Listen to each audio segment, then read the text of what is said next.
Yeah, g'day folks. My name's Shane from Itchy Balls, and today I want to talk about the journey we've been on with the Honda 300 rallies.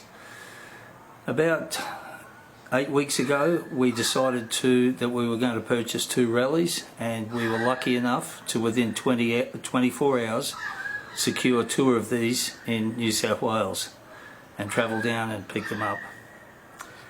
When we got them back into my garage, they both had 0 kilometres on them, and we embarked on our improvements. We had received a lot of advice, done a lot of research, talked to some experienced guys about what they had done to their rallies to improve both performance and ability, and we decided that some of those fixes were for us.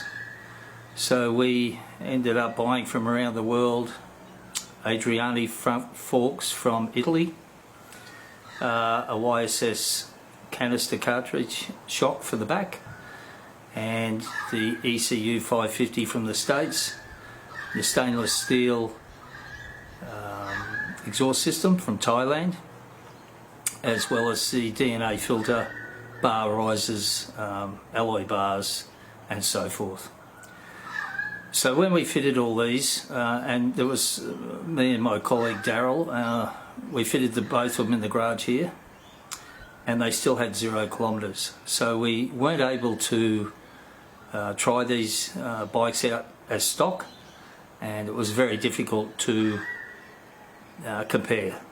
So our first rides were running in rides, obviously, for the first 1,000 kilometres, and straight off the mark they were a little bit strange, coming from a T7 in one case and a 660 Tenere in the other. And we just felt that they needed a little bit longer legs.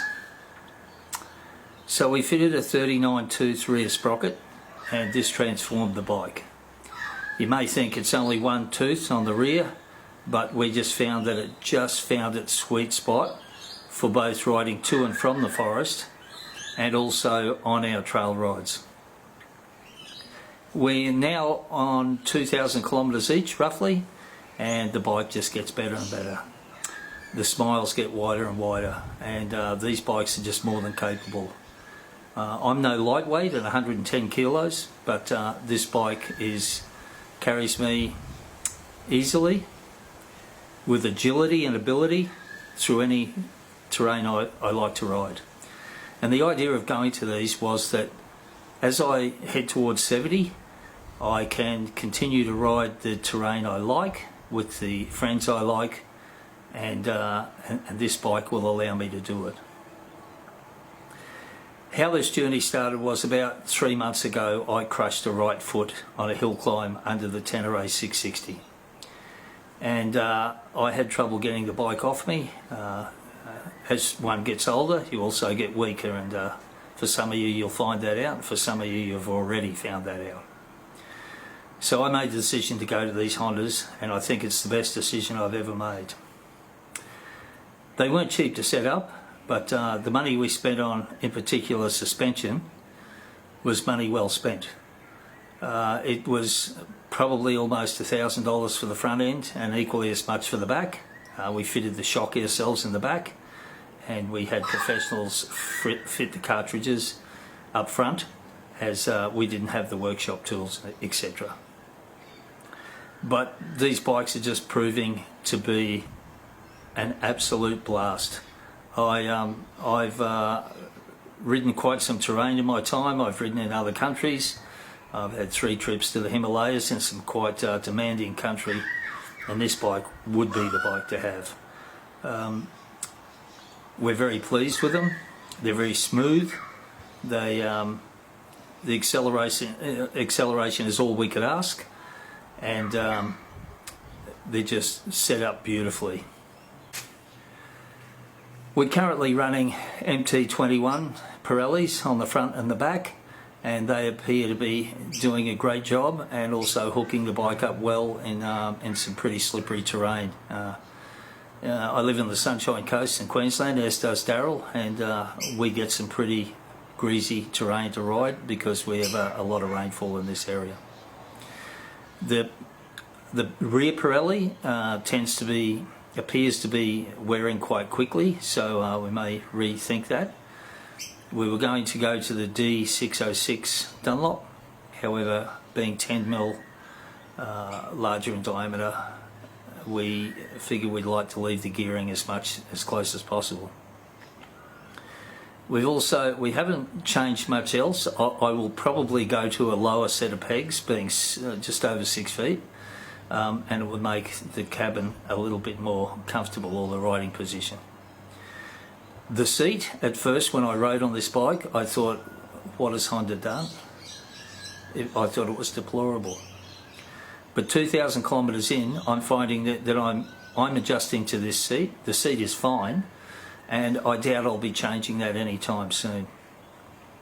It also retains the slim form that allows you to ride up on the pegs. And that's where I ride a lot. I ride up on the pegs almost all day. And that's why dropping the pegs might give me a little bit more comfort.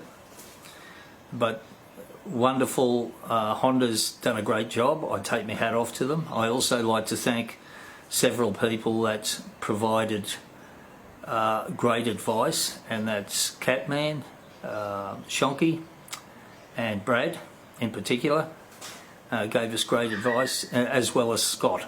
So they know who they are. They're riders in Australia with a lot of experience and had been through the journey with the Hondas prior to our embarking on it. So all in all, very happy with the Honda. The lighting is great, not that we'll be riding much at night, but with LED systems throughout. The smoothness of the bike is the one thing that gets me. Even on the road, that little engine just punches away. I'd like to know what it was like in stock form, but I guess we'll never know that now until we ride one. But the improvements we've made, both with performance and also suspension, have been worth every cent. The first time I went out after the bike was more or less broken in, I was going over a series of potholes and dirt roads, and it just soaks it up. It's like a magic carpet ride. Amazing technology in the fork and rear shock. So all in all, very happy with it. We will be posting up these videos, and we are starting a YouTube channel, and it will be based on itchy balls. I'll let you make those connections. I need to do that. And we will try to bring you all things Honda, CRF Rally in particular, and also document our rides, where we go, who we ride with, opinions on bikes, opinions on gear, and we will endeavour to inform you as much as possible, as well as ourselves, on just what these little bikes are capable of. We've recently seen Shonky and others crossing the Simpson Desert with ease on these bikes. In fact, 500 kilometres of sand dunes on 21 litres of fuel is just astounding. I doubt there's another bike out there that could probably match that. So stay tuned to the channel. We will endeavour to make it interesting and exciting sometimes at times, and informative. So I hope you'll stick with us, and we will have some merchandise available at some time in the future, and we hope that you'll continue on this journey with us. Stay tuned is all I can say. Thank you.